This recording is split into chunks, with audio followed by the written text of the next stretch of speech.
श्रमण सूर्य मरुधर के श्री परम पूज्य श्री मिश्री लाल जी महाराज साहब, ज्ञान गंगोत्री गुरनी मैया श्री प्रभा कंवर जी महाराज साहब, सभी के चरणों में मेरा त्रिवार वंदन। गुरनीसा नवकार आराधिका कोटा संघ प्रमुखा परम पूज्य श्री प्रतिभा जी महाराज साहब, मेरे जीवन नैया को सतत संवारने वाले परम पूज्य श्री सिद्धि सुधा जी महाराज साहब तथा नमो लोए सवसाऊ नम पद पर विराजमान सभी चरित्रात्माओं के चरणों में मेरा त्रिवार वंदन। धर्म सभा में उपस्थित सभी भाइयों, माताओं एवं बहनों, एक समय की बात है, ब्रिटेन के स्कॉटलैंड शहर में एक फ्लेमिंग नाम का गरीब किसान रहता था। वो अपनी खेती कर रहा था और एक दिन खेती करते करते अचानक उसे किसी की आवाज़, चीखने और चिल्लाने की आवाज़ आई। जैसे ही उसे चीखने और चिल्लाने की आवाज़ आई, उसने अपना सारा काम छोड़ा और जिस दिशा में आवाज़ आ रही थी उस दिशा में आगे बढ़ गया। वहाँ जाकर देखता है तो एक कीचड़ का दलदल है और उसके अंदर एक बच्चा गिरा हुआ है और वो कोशिश कर रहा है कि इस दलदल से, इस कीचड़ से कैसे बाहर निकालूं। वो चिल्ला रहा है, पुकार रहा है। He is trying hard to come out of that. पर अब ये देखता है कि ये बच्चा कोशिश कर रहा है, हाथ में से जितना सामान था उसको ऐसे ही फेंकता है। एक टहनी बड़ी लाता है, तोड़कर टहनी लाता है और टहनी के सहारे अपनी जान पर खेलकर उस बच्चे की जान बचाता है और उसे अपने घर भेजता है। दूसरे दिन उस किसान की झोपड़ी के बाहर एक शानदार बड़ी गाड़ी आती है और उसमें से एक सज्जन उतरते हैं और उस किसान को बुलवाते हैं और वो कहते हैं कि मेरा नाम रैंडोल्फ चर्चिल है, मैं उसी बेटे का पिता हूँ जिसकी जान आपने क्या की थी, कल बचाई थी। मैं उस एहसान का बदला चुकाने के लिए आया हूँ। तब वह कहता है, जो फ्लेमिंग है वो कहता है, मुझे आपका ये एहसान नहीं चाहिए क्योंकि मानवता मेरा धर्म है, इंसानियत मेरा धर्म है। मैंने एक बच्चे की जान बचाई, वो मेरा कर्तव्य था, मुझे इसका कोई मोल नहीं चाहिए। और उतने ही समय में एक छोटा बच्चा उस झोपड़ी के दरवाजे में बाहर आता है।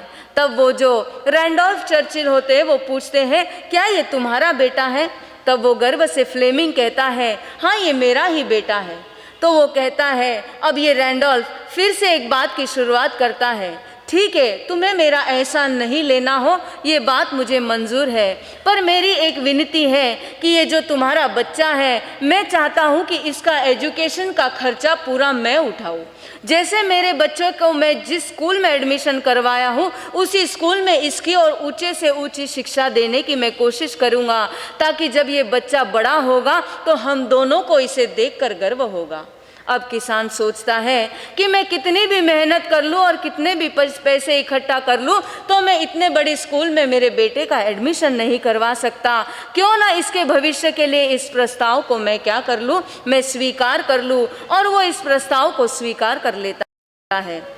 अब उसके बाद जब ये बच्चा एक अच्छी से अच्छी स्कूल में उसका दाखिला हो जाता है, ये भी पूरी लगन के साथ पढ़ाई करता है और उस स्कूल से, सेंट मैरीज लंदन के स्कूल से अपना पूरा एजुकेशन, बैचलर, ग्रेजुएशन कंप्लीट करके निकलता है। और आगे चलते चलते ये एक बहुत बड़ा साइंटिस्ट सर अलेक्जेंडर फ्लेमिंग करके चर्चित होता है और सबसे इम्पोर्टेंट ड्रग पेनिसिलिन नाम का ड्रग ये इन्वेंट करता है और ऐसा बड़ा साइंटिस्ट होता है।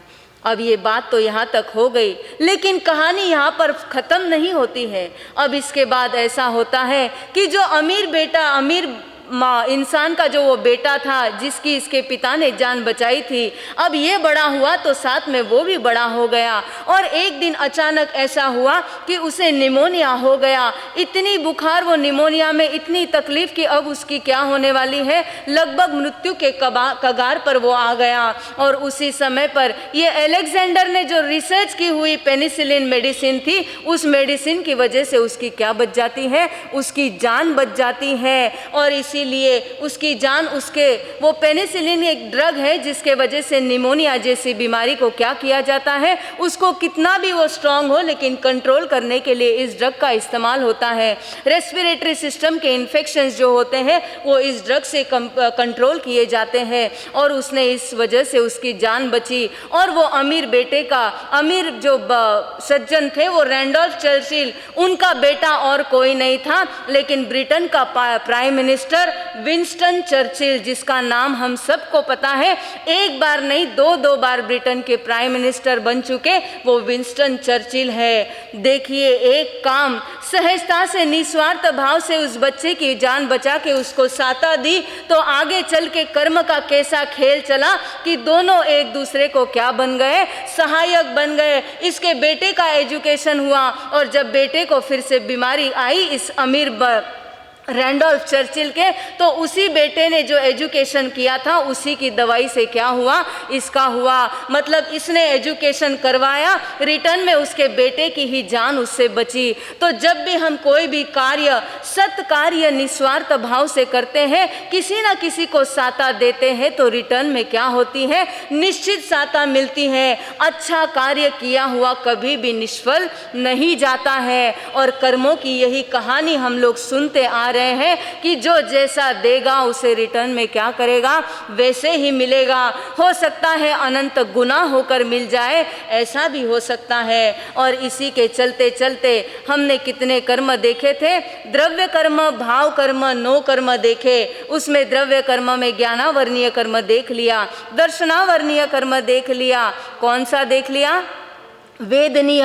पिछले इसमें हमने वेदनीय पर एक क्वेश्चन पे आपको छोड़ा था और आज वेदनीय को और आगे बढ़ाते हुए, क्योंकि वेदनीय कर्म ऐसा है जिसको हम प्रतिपल बांध रहे हैं। जब तक इस वेदनीय कर्म को हम नहीं जानेंगे, उसको समझेंगे नहीं, तब तक हम साता और असाता के चक्कर से कभी असाता के चक्कर से छूटेंगे नहीं। और मोक्ष में जाना है तो साता वेदनियों को भी क्या करना पड़ता है, पूरी तरह से क्षय करना पड़ता है। और इसी के लिए हम आगे चलते हैं। जैसे रैंडोल्फ चर्चिल ने और फ्लेमिंग ने साता दी थी, उन्हें साता मिली, लेकिन आज के युग में क्या हम साता ज़्यादा बांध रहे हैं या असाता ज़्यादा बांध रहे हैं? क्या बांध रहे हैं? असाता ज़्यादा बांध रहे हैं, क्योंकि अभी हमारी किसी को साता देने की अगर भावना है तो उसमें सेल्फिश एटीट्यूड आ चुका है। ऐसा है, अगर मैं तुम्हारा करूं तो रिटर्न में मुझे मिलेगा, तब भी मैं तुम्हें साता दूंगा। मैं तुम्हारी सेवा करूंगा, इसके बदले में मुझे क्या मिलेगा, तब भी मैं तुम्हारी सेवा करने के लिए तैयार हूं। अन्यथा नौकरों को लगा लो, मैं किसी की सेवा करने के लिए तैयार नहीं हूं। यहाँ तक कि किसी को घर में खाना भी खिलाना है तो ये आगे चलकर हम इनके यहाँ जाते तो ये कौन सा पूछते हैं जो हमारे घर पे आए तब हम उनको बार बार खाना खिलाए। यही भावना, मतलब ये सारी भावनाओं के वजह से हम क्या बांध रहे हैं, असाता बांध रहे हैं। क्योंकि सेल्फिश एटीट्यूड, फ्लेमिंग ने क्या किया था, निस्वार्थ भाव से, और जब उसको मोल चुकाने का मौका आया तो उसने इंसानियत का कोई मोल नहीं मांगा। लेकिन आज हम इंसानियत को ही क्या कर रहे हैं, बेच रहे हैं, और उसके बदले में असाता ही है। तो असाता ही हमें मिलने वाली है। और यह असाता की बात को देखते देखते, जैसे हमारे शास्त्र में आगम में एक उदाहरण आता है मृगा लोढ़ा का। मृगा लोढ़ा का, जब गौतम स्वामी भगवान महावीर स्वामी के पास बैठे हुए थे और एक वृद्ध युवक एक वृद्ध मनुष्य आता है जिसके ऊपर पस लगा हुआ है और मक्खियाँ भिनभिना रही है उसके चेहरे के ऊपर। तब गौतम स्वामी भगवान महावीर से कहते हैं कि हे जिनेंद्र परमात्मा, संसार में इससे दुखी तो कोई नहीं होगा। एक तो जर्जर अवस्था है और पस निकल रहा है, मक्खियाँ भिनभिना रही हैं, इसे कितनी वेदना हो रही होगी। तब भगवान कहते हैं इससे भी अधिक वेदना भुगतने वाला इसी गांव में सेठ विजय और मृगावती का पुत्र मृगा लोढ़ा के नाम से है। उसे तल घर में रखा गया है, पूरा मांस का लोद की लोद है, उसके शरीर पे सिर्फ केवल आंखें दिखाई देती है, बाकी न कोई अंग पांग है। एक मांस का गोला कैसे पड़ा होता है वैसे है, और उसमें से कंटिन्यूअस खून और पस कंटिन्यूअस बहते रहता है, जिसकी दुर्गंध के वजह से उसे नीचे तल घर में में रखा गया है, उसके पास कोई जा नहीं सकता, उसे कोई देख नहीं सकता। केवल अगर उसे कुछ खिलाना है तो उसकी माँ को भी पूरा कपड़ा बांध के जाना पड़ता है, ऐसी उसकी अवस्था है। जैसे ही ये वर्णन सुना तो गौतम स्वामी को इच्छा हो गई कि मैं उसे देख कर आऊँ। जाते हैं और वो माता को विनती करके सारे बात भगवान ने कही हुई सुनाकर जब वो सामने जाते हैं तो इतनी दुर्गंध, वो दुर्गंध सहन नहीं होती और मांस का लोद देखकर वो भी आश्चर्यचकित हो जाते हैं कि ये कर्मों का कैसा खेल है। इंसान के अंदर जान तो है लेकिन पूरा मांस का गोला की गोला पड़ा हुआ है। वहाँ से निकलते हैं, भगवान के पास आते हैं, वंदन नमस्कार करके विनती करके पूछते हैं कि इसने पूर्व भव में ऐसा क्या काम किया था जो आज इस समय पर उसकी ऐसी दुर्अवस्था हुई। तब भगवान कहते हैं, पूर्व भव में ये शतद्वार नामक का 500 गांवों का मुखिया था और इसे कहा गया था कि लोगों से काम करवाना, कर वसूली करना, ऐसे राजा ने उसे आज्ञा दी थी। लेकिन ये राजा की नज़र में ऊंचा उठने के लिए उन लोगों से इतना काम करवाता था, इतना काम, न ठीक से खाने देता था, बैलों से भी अधिक काम करवाता था, उसके बाद उन्हें मारता था और कर भी जो इनकम टैक्स से जितना कहा है उससे दुगुना और चौगुना लेता था। और ऐसे हिंसामय जीवन के कारण से वहाँ से मृत्यु का पर वहाँ पर 250 वर्ष का आयु जब भोग रहा था, अंतिम समय में कुछ वर्ष बचे थे, तब पूरे महारोग उसके शरीर में उत्पन्न हो गए। वहाँ से मृत्यु कर कर वो पहली नारकी में गया। पहली नारकी की इतनी पाप की यातना भुगत कर आया है कर्मों की, और वहां से निकलकर अब क्या बना है, अब मृगा पुत्र बना हुआ है और वो भी इस अवस्था में बना हुआ है। तो पहले जन्म में अगर हम असाता देंगे तो रिटर्न में असाता अनगिनत होकर आएगी। और इसी तरह दूसरा उदाहरण देखते हैं, सुख विपाक सूत्र में पहला अध्ययन है सुबाहु कुमार का। जब सुबाहु कुमार भगवान के दर्शन के लिए आते हैं और जब निकल के जाते हैं, गौतम स्वामी बोलते हैं कि भगवान क्या रूप है, क्या इनकी वाणी है, लोगों को तो मोहित कर रहे हैं, लेकिन हम साधु जनों के भी नजर में क्या हो रहा है, इनका आकर्षण हो रहा है। इन्होंने पूर्व भव में ऐसा क्या काम किया था। तब कहते हैं कि पूर्व भव में वो सुमुख गाथापति थे और जैसे ही उन्होंने मुनिराज को आते हुए देखा, 4-5 कदम गए, इतने खुशी से उनका स्वागत किया और घर पर आकर उनको इतने भक्ति भाव से उनको बहराया कि वहीं पर उन्हें सम्यक दर्शन की प्राप्ति हो गई। और उसके बाद कुछ समय के पश्चात मनुष्य आयुष्य का बंद किया, और बंद किया तो अभी जब इसमें आए, सुबाहु कुमार के रूप में आए, और हमने साता वेदनीय और असाता वेदनीय की 16 प्रकृति देखी थी। मनोज्ञ शब्द, मनोज्ञ वर्ण, गंध, रस, स्पर्श, मन सुख, वचन सुख और काया सुख, ये सारे के सारे सुख किसके अंदर देखने के लिए मिल रहे थे, सुबाहु कुमार के अंदर। क्यों? क्योंकि पूर्व भव में मुनिराज को साता दी थी, अहोभाव से दान दिया था। ये सारी बातें करने से उनको इस भव में आपके सामने दोनों उदाहरण है, एक और मृगा लोड़ा है और एक और क्या है, सुबाहु कुमार है। एक ने साता दी तो कितना ऊंचा आयुष्य मिला और एक ने असाता दी तो नरक और उसके अलावा यातना के अलावा कुछ नहीं मिला। तो ऐसे साता और असाता वेदनीय। इसकी आगे की बात देखने के पहले आपको साता और असाता वेदनीय की सबसे महत्वपूर्ण बात जो हम लोगों को पता है लेकिन अभी तक उसका महात्म्य हमने समझा नहीं है। हमने जब कर्मों की बातें एक एक करके देखी थी तब उसमें हमने देखा था कि स्थिति मतलब कर्म जब हम बांधते हैं, एक कितनी क्वांटिटी में बांधते हैं, कितने इंटेंसिटी के साथ बांधते हैं, कि हमारा रस कैसा था, गुस्सा थोड़े समय का था या उग्र था कि सीधा मारने की इच्छा हो गई, उससे उग्र था, तो वो कितना रस था, किस प्रकार का कर्म बांधा, ज्ञानावर्णीय, दर्शनावर्णीय, वेदनीय। और एक आखिरी बात उसमें देखी थी कि स्थिति, कितने समय तक हम उस कर्म को बंधन करते हैं, मतलब कोई कर्म को बांध लिया तो वो कितने समय तक आत्मा के साथ जुड़ा रह सकता है, टाइम स्पैन हमने देखा था। तो इसकी स्थिति, ऐसे तो ज्ञानावर्णीय, दर्शनावर्णीय आठों ही कर्म की स्थिति है, लेकिन विशेष करके अगर साता वेदनीय और असाता वेदनीय की देखें तो पल्योपम और सागरोपम हर इसमें आते हैं। लेकिन और अगली बात बताऊं उसके पहले आपको पल्योपम क्या होता है और सागरोपम क्या होता है इसके बारे में जान ले तो अगली बात और अच्छे से क्लियर हो गई। हो जाएगी। पल्योपम मतलब चौथे आरे का जो हाथी है, अभी का हाथी ही हमें बड़ा लगता है, तो चौथे आरे का हाथी कितना बड़ा होगा। अंबारी सहित वो हाथी और 4-4 कोस का चौरस खड्डा बनाया हुआ है कि वो हाथी पूरी तरह से अंबारी के साथ उसमें क्या हो जाए, उस खड्डे में बैठ जाए। और उस खड्डा, जितना वो खड्डा है, उस खड्डे को, उस खाली खड्डे को 7 दिन का जन्मा हुआ युगलिक, 7 दिन का जन्मा हुआ युगलिक उसके बाल के अगर टुकड़े टुकड़े टुकड़े करे, इतने टुकड़े कि उनका अगला कोई टुकड़ा ना हो सके, उन सारे बालों से क्या कर दे, उनका खड्डा ठसाठस भर दे कि उसके ऊपर से तूफान भी आ जाए तो उड़ने की तो दूर की बात है, वो जो बाल है वो अपनी जगह से हिल भी ना पाए। अब इतनी वो खड्डा क्या कर दिया, उन बालों से ठसाठस भर दिया। अब 100 साल में वो एक बाल को निकालना, कितने साल में, 1 नहीं 2 नहीं 3 नहीं, 100 साल में एक बाल को निकालना। और जितना समय उस खड्डे को खाली होने में लगेगा उसे एक पल्योपम कहते हैं। क्या कहते हैं, एक पल्योपम। उस इतने बड़े खड्डे को खाली होने में जितना समय लगेगा उसे एक पल्योपम कहते हैं। और 10 करोड़ मल्टीप्लाई बाय 10 करोड़, 10 करोड़, 10 कोड़ा कोड़ी मल्टीप्लाई बाय 10 कोड़ा कोड़ी बोले तो एक सागरोपम। कितना हुआ, 10 करोड़ मल्टीप्लाई बाय 10 करोड़ पल्योपम।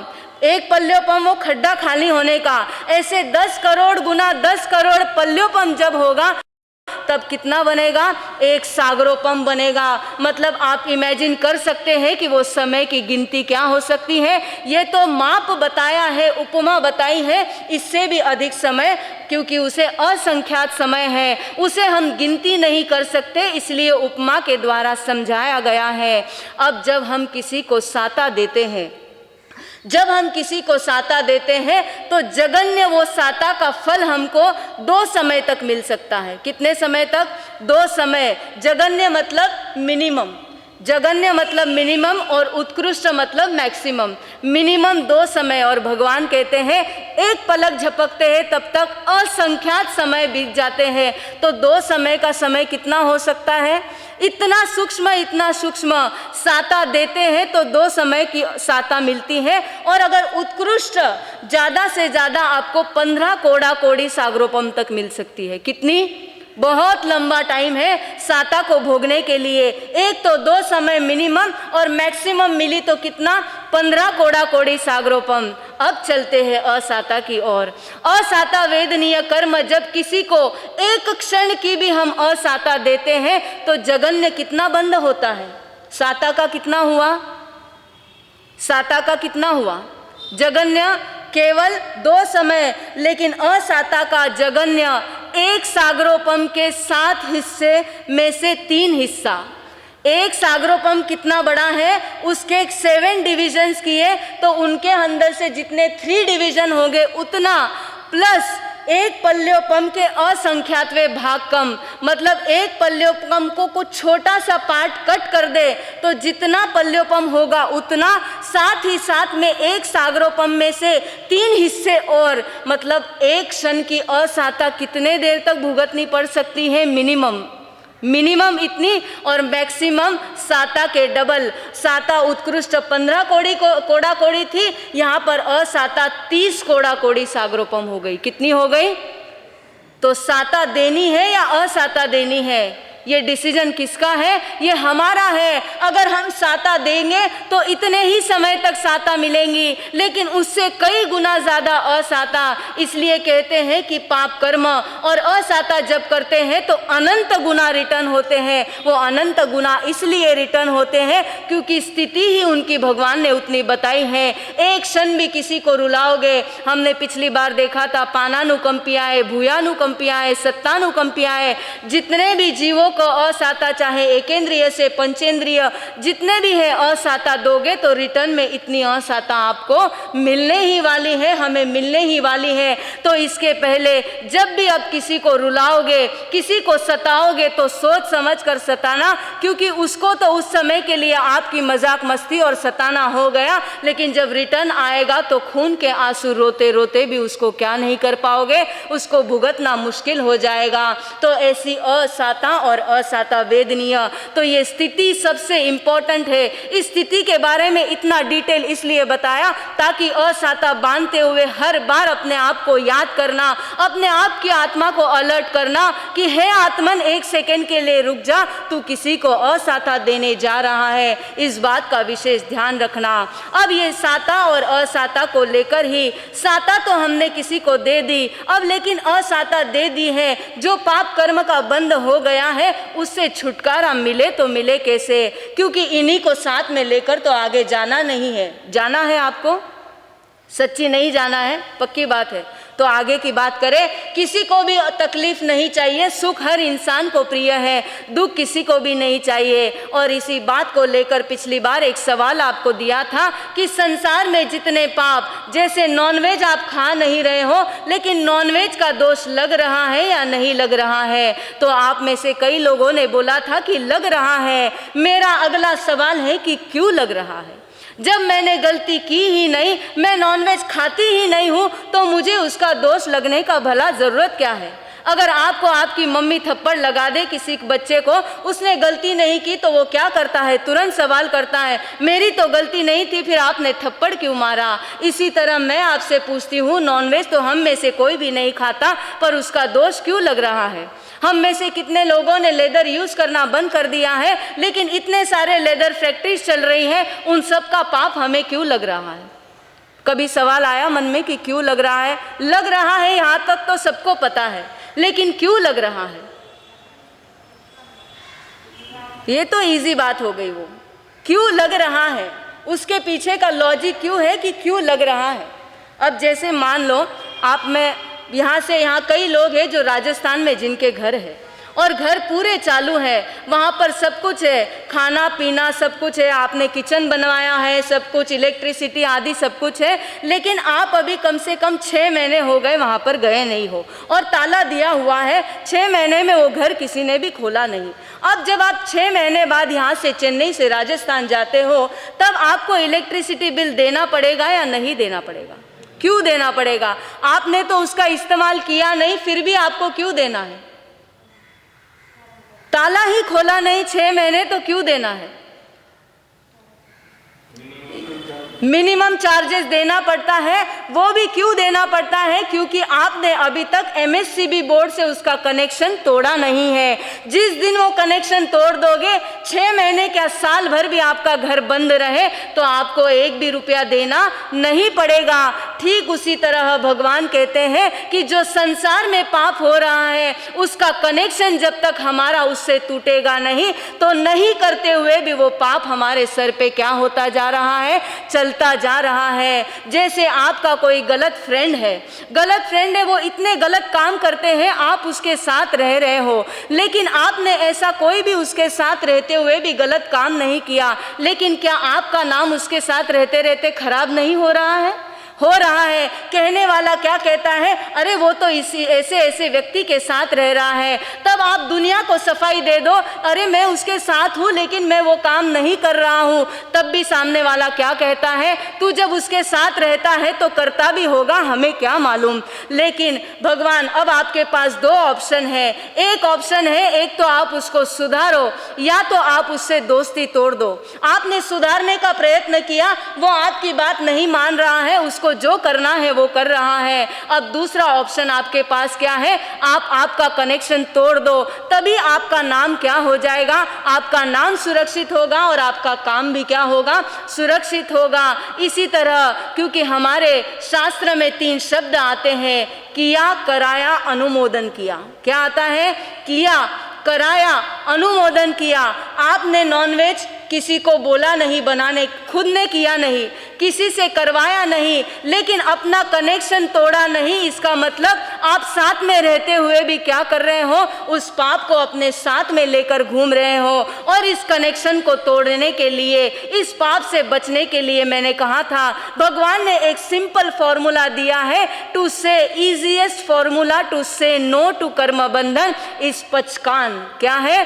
पचकान। ये सबसे सीधा और सरल उपाय उपाय है कि तुम पचकान ले लो कि संसार में जितना नॉनवेज बन रहा है उससे मेरा कोई संबंध नहीं है। हाथ जोड़ के जावत जीवा कोई दवाई में या किसी खाने की चीज में बिना आपके नॉलेज के अज्ञानता से वो आ जाए, आपको पता नहीं है, उतना आगार रखकर बाकी सब चीजों का, नॉनवेज का अगर त्याग लेते हो तो इतना जो विश्व में नॉनवेज बन रहा है उससे आपका कनेक्शन क्या हो जाएगा, टूट जाएगा और इतने सारे पापों से आप क्या हो सकते हो, बच सकते हो। तो ये पचकान रूपी फॉर्मूला जब तक आपके जीवन में नहीं आएगा तब तक पाप करो तो बंद तो होने ही वाला है, लेकिन बिना पाप किए भी आपको क्या होने वाला है, बंद होने वाला है। इसीलिए 14 नियम, इसीलिए हर संत आपको कहते हैं मर्यादा करो।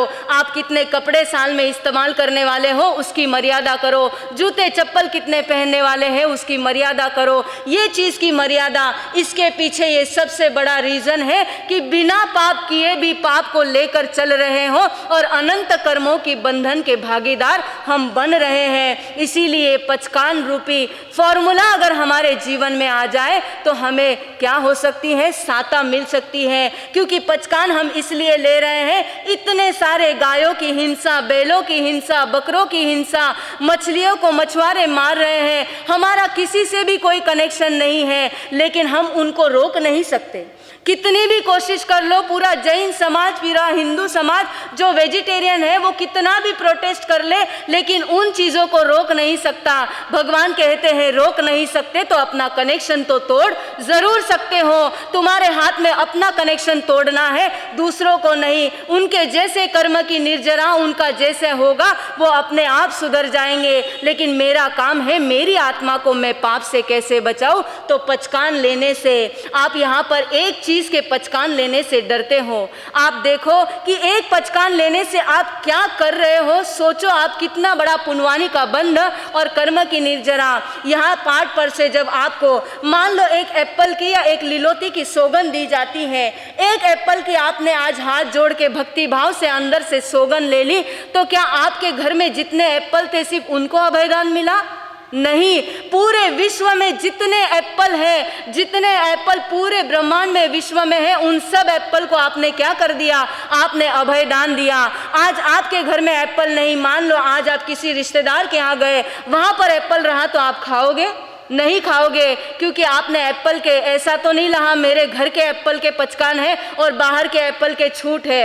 आप अगर और कहीं जाओगे, कहीं पर भी दिन भर में ऐसा मौका और आएगा, कहीं पर फ्रूट सैलेड बना हुआ है, वो लेने के पहले आप पूछोगे अरे इसमें एप्पल तो नहीं डाला हुआ है। मतलब आपने एक एप्पल की पचकान ली, लेकिन कितने जीवों को अभयदान दिया, कितने एप्पल होंगे हर एक जगह पर। समझो आज अगर मैलापुर में एक एप्पल का पेड़ है और उसको 50 एप्पल लगे हुए हैं, चेन्नई में 100 पेड़ है, तमिलनाडु में, पूरे महाराष्ट्र में, पूरे इंडिया में, पूरे वर्ल्ड में कितने एप्पल को अभयदान मिला आपके एक पचकान लेने से।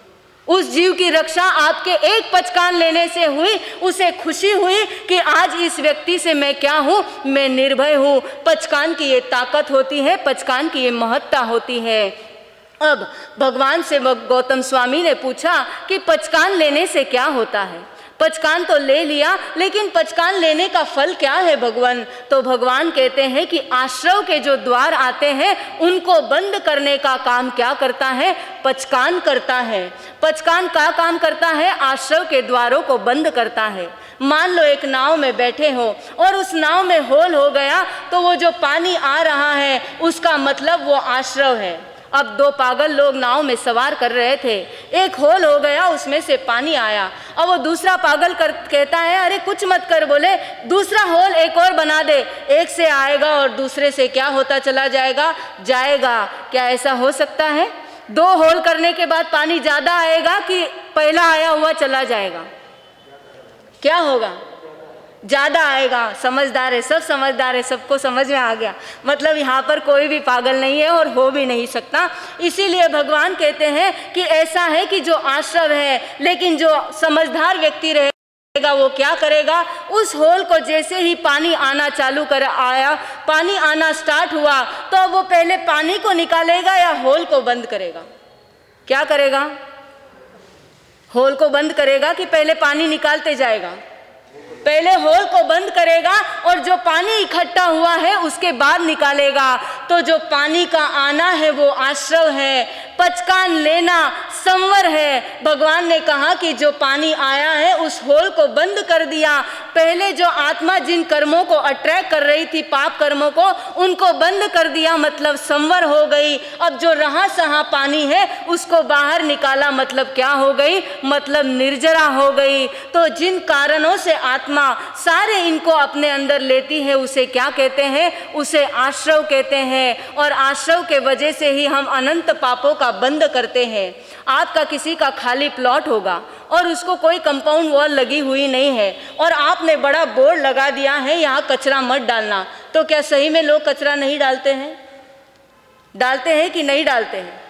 डालते हैं। क्यों डाल रहे हैं? क्योंकि आपने अभी तक उसको कंपाउंड नहीं लगाई है, तो चारों ओर से कचरा आएगा, ये साइड से, ये साइड से, ये साइड से, चारों ओर से। आत्मा भी ऐसी ही खाली प्लॉट है। हम अगर पचकान रूपी कंपाउंड वॉल नहीं लगाएंगे तो चारों ओर से 18 पाप क्या होते हो चले आएंगे, हमारे आएंगे। और ये आश्रव जब तक चलता रहेगा तब तक पाप का बंध चालू रहेगा। तो होल कर दिया, अब होल को बंद करना संवर है और पानी निकालना निर्जरा है।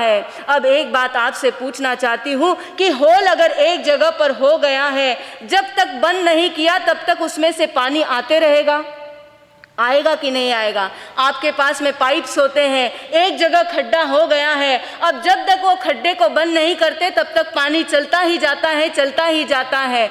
तो भगवान कहते हैं क्यों अभी तक आप पाप के फल भुगत रहे हो? पास्ट भाव में आपने वो होल चालू रख कर आए हो।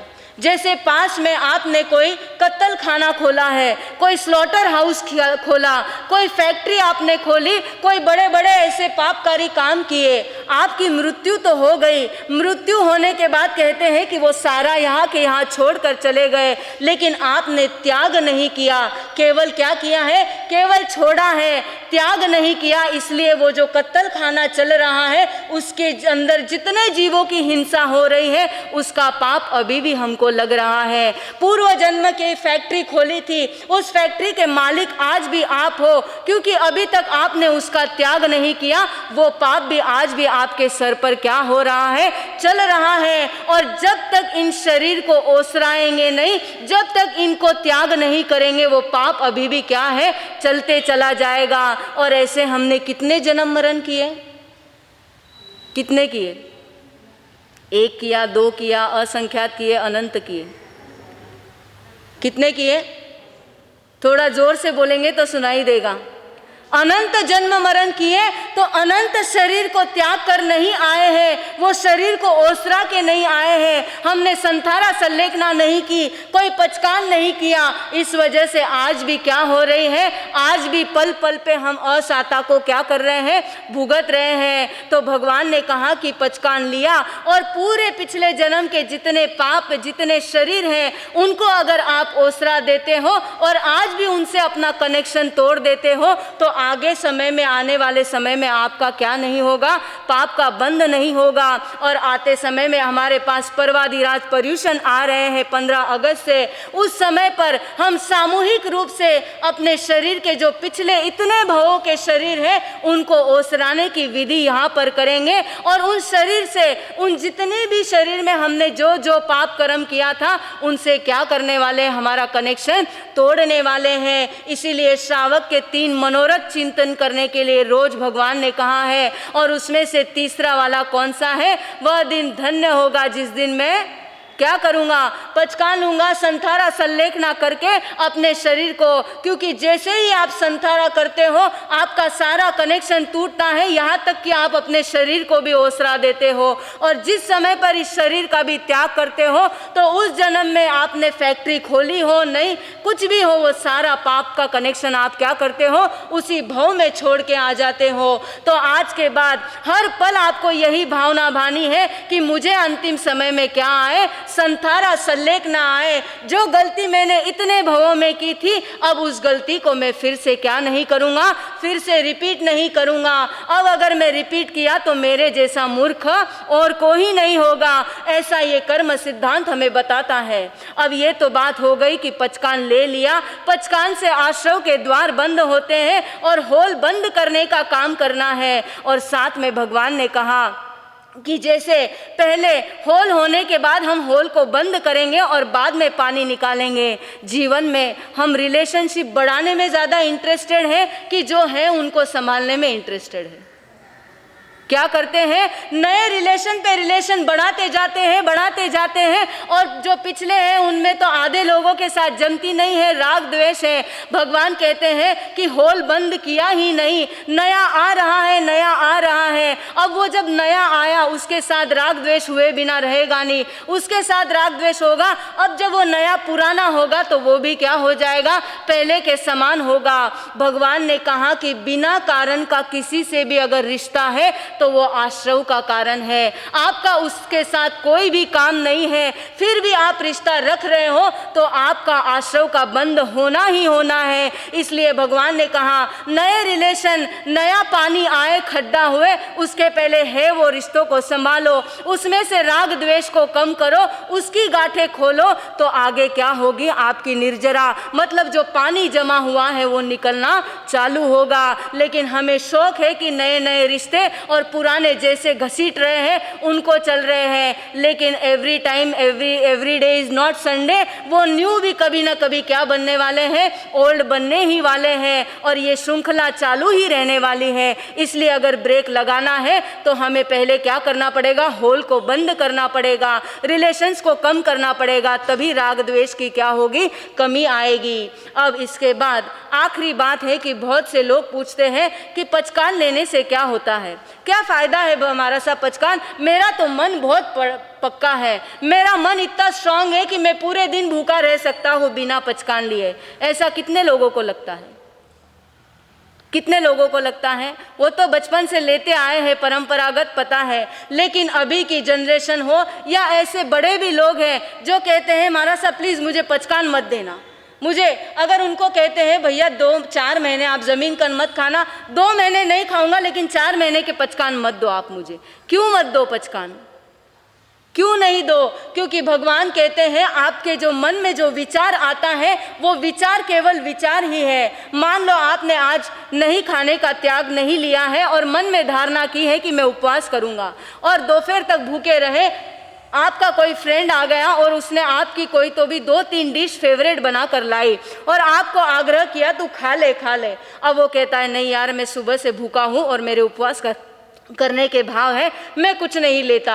अरे क्या यार, मैं इतनी मेहनत से तेरे लिए बना कर लाया हूँ और तू मना कर रहा है, ये क्या बात हो गई? प्लीज़ ले लेना, आज के दिन तूने पचकान तो नहीं लिए ना? हाँ नहीं लिए। अरे यार फिर क्या सोचता है, खा ले, कुछ नहीं होगा, कल उपवास कर लेना। होता है कि नहीं होता है? ऐसा होता है कि नहीं होता है? हमारे भाई लोगों को ज़्यादा एक्सपीरियंस होगा, बहनों को भी होगा, लेकिन भाई लोगों को और भी ज़्यादा होगा।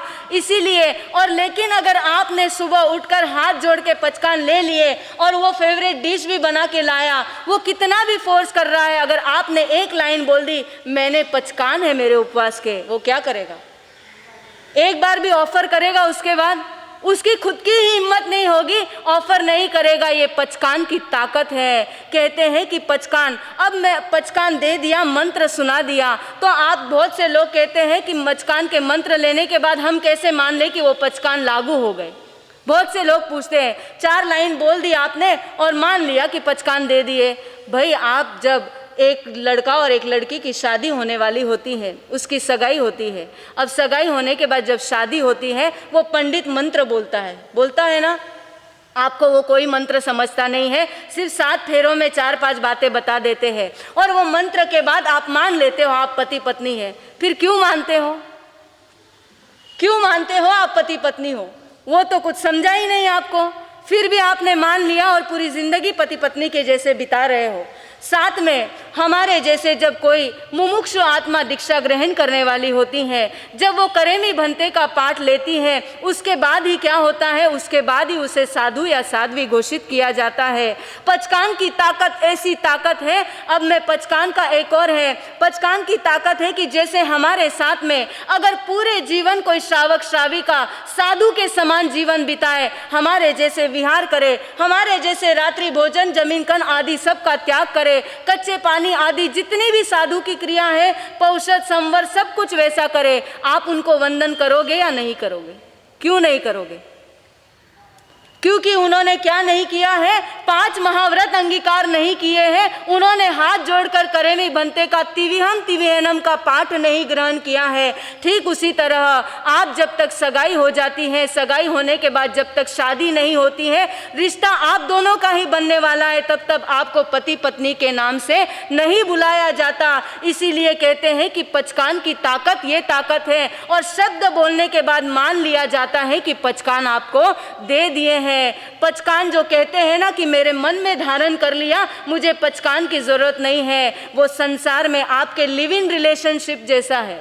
लिव इन रिलेशनशिप्स पता है, आप सबको ही पता होगा, बिना शादी के पति पत्नी के जैसे रहना, जितना दिन चाहे रहना, पूरी लाइफ जैसे पति पत्नी रहते हैं, सारे कार्य क्रिया वैसी ही करना, लेकिन सिर्फ शादी नहीं करना और वो नहीं करना, लेकिन जब मर्जी आए तब वो एक दूसरे को क्या कर सकते हैं, एक दूसरे को छोड़ सकते हैं। ना उन्हें समाज की परमिशन की ज़रूरत है, ना डिवोर्स फाइल करना है, ना किसी से पूछना है। उसे कौन सा रिलेशनशिप कहते हैं? लिव इन रिलेशनशिप कहते हैं। तो बिना पचकान की लाइफ क्या है, जो कहते हैं कि मैं मन से धारण करता हूँ, वो लिव इन रिलेशनशिप है। 4 दिन 10 दिन सोचा कि मैं ज़मीन कन नहीं खाऊंगा, 4 दिन के बाद मन उठ गया, पचकान त्याग छोड़ दिया और क्या कर लिया, ज़मीन कन खा लिया, वो लिव इन रिलेशनशिप है। और साथ में जब पचकान लेते हैं तो आप जैसे शादी के समाज के प्रतिष्ठित व्यक्ति बन जाते हो, आपको हर कोई रिस्पेक्ट पति पत्नी के दर्जे से देखता है, समाज में मान सम्मान है। और जब आपकी शादी होती है तो आप उसको साथ में भी लेकर जा सकते हो,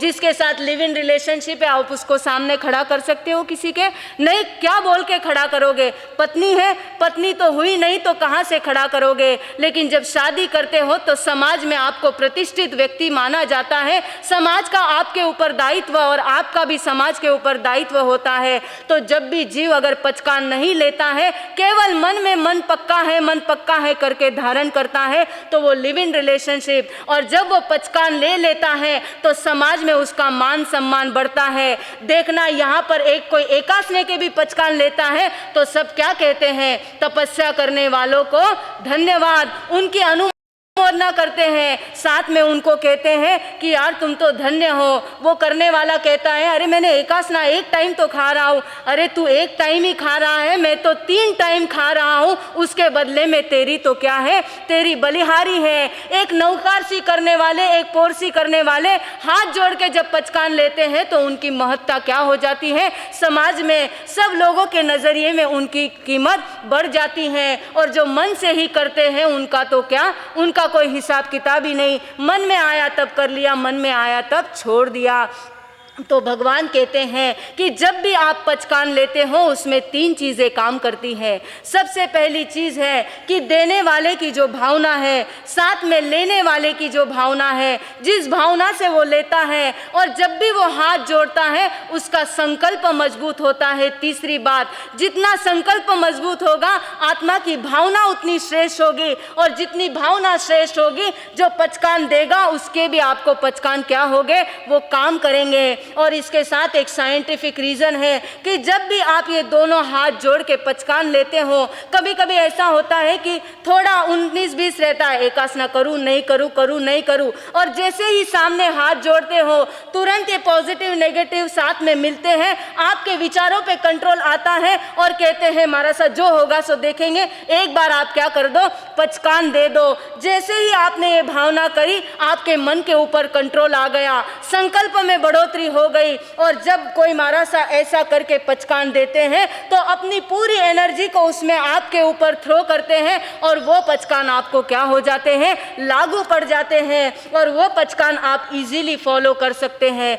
तो पचकान की ऐसी महत्ता भगवान ने बताई है। पचकान कोई छोटी मोटी चीज नहीं है। आश्रव के द्वार को रोकने का काम कौन करता है? पचकान करता है। अब आपको होल चालू रखना है या होल को बंद रखना है, ये डिसीजन किसका होगा? ये आपका होगा। और अगर आपने होल चालू रखा तो असाता अगर आपके जीवन में आ रही है तो किसी से जाके ये सवाल मत पूछना कि मेरे जीवन में असाता क्यों है। और अगर आपने पचकान रूपी होल संवर करके पचकान का कर दिया, पचकान क्योंकि आश्रव के जितने भेद है उतने ही संवर के हैं। अगर मैंने हिंसा की तो आश्रव होगा, अहिंसा की तो क्या होगा?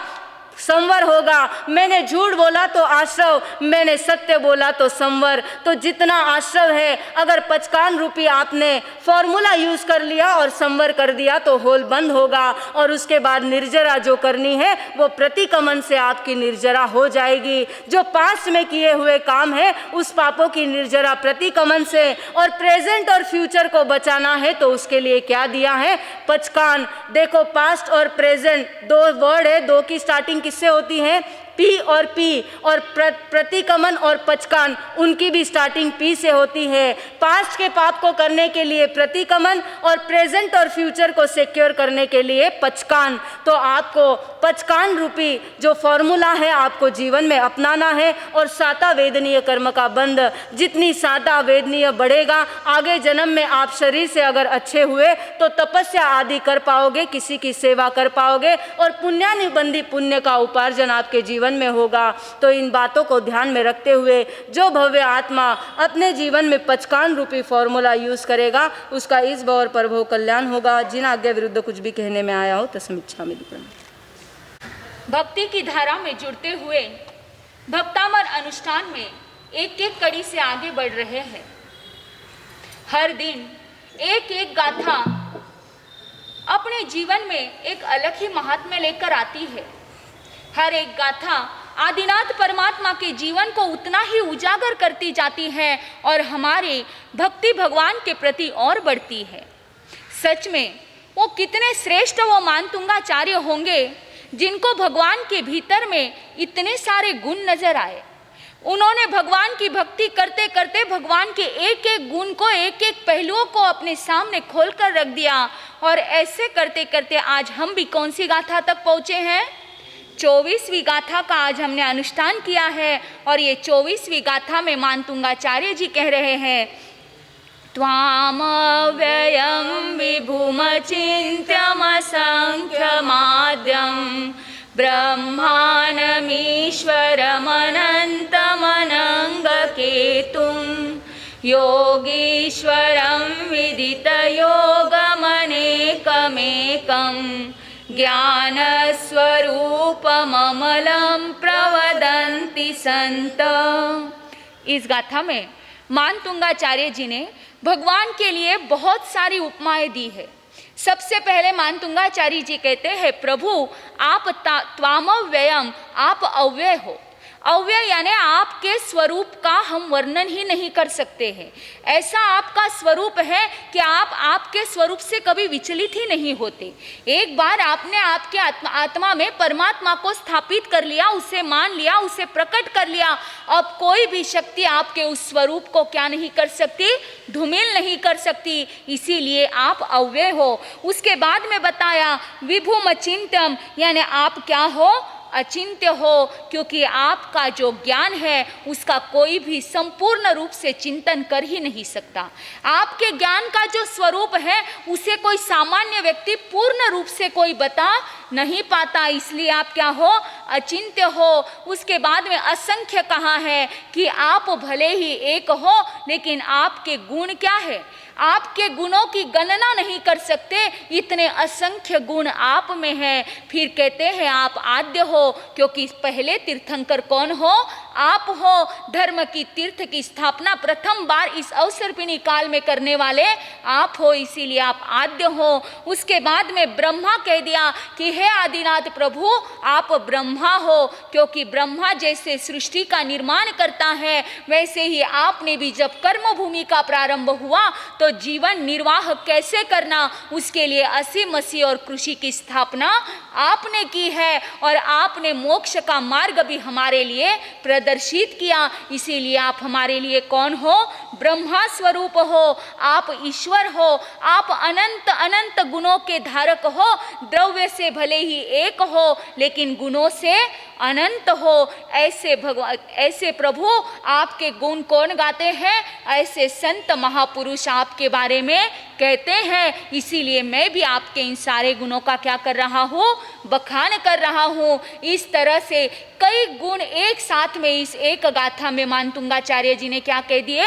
पिरो दिए कि आप अव्यय हो, आप असंख्य हो, आप अनंत गुणों के धारी हो, आप धर्म की आदि करने वाले हो, आप कर्म भूमि में असीम असी कृषि की स्थापना करने वाले हो, द्रव्य से एक हो लेकिन आत्मा के गुणों से अनंत हो। ऐसी कई प्रकार की उन्होंने उपमा यहाँ पर भगवान को दी है, और इन्हीं उपमाओं को करने के लिए उनकी भी गुण गाथा हमने भी अनुष्ठान के माध्यम से आज ही क्या करी है?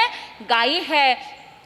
तो आज की जो ये गाथा है, किसी भी यदि माइग्रेन है, कोई हेडेक की बीमारी यानी सर दर्द हमेशा रहता है, रीज़न भले ही कोई भी हो, चाहे ब्रेन का कोई प्रॉब्लम हो या कोई भी कारण हो सकता है, लेकिन सर में यदि दर्द है तो उसके लिए ये गाथा और इसका मंत्र और रिद्धि के साथ में यदि जाप करो तो आपको इसमें क्या मिल सकता है? बहुत आराम मिल सकता है। ऐसी यह 24वीं गाथा अब समय के साथ देखेंगे कि कल की 25वीं गाथा का अनुष्ठान अपने सुबह के ठीक 6:30 बजे प्रारंभ हो जाता है। तो जो भव्य आत्मा भक्ति की कड़ी में जुड़ने के लिए तत्पर बनती है, उसका इस भव प्रभव में आनंद ही आनंद होता है। पहुँचते हैं गुरु चरणों में। रत्नैव भाति अखिलेश